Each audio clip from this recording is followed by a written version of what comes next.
Hi there! In this video I'm going to be showing you how to translate an image from English to German. So this is the English version of the image and this is the German version that we're going to be translating into.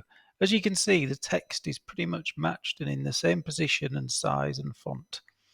So we're going to be using Google Translate, which is integrated with the Redaka app. So to get started, we go to redaka.co and then drag in our image that we want to translate.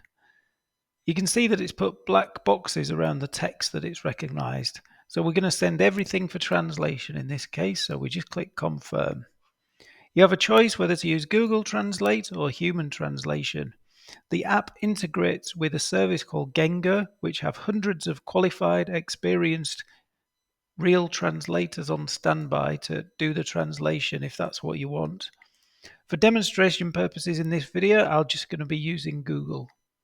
It's recognized that the input language is English, and then here we just choose German as our output language. We click translate and confirm, and there you go. You can see it's almost removed all of the text, but not quite right. So I'm just going to go over these couple of blemishes here. Just click clean up, and then these should be removed. There we go. They've been removed. Excellent. So now we click next. This brings us on to the edit screen. So you can see that it's pulled in the German text in the right color and in the right position. We just need to do a couple of adjustments. So I'm just going to put it onto 2 lines.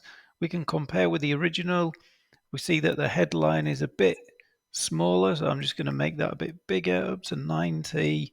I'll make it bold, and then I'm just going to change the font to Lato. There we go. I'm happy with that, so I just click export now.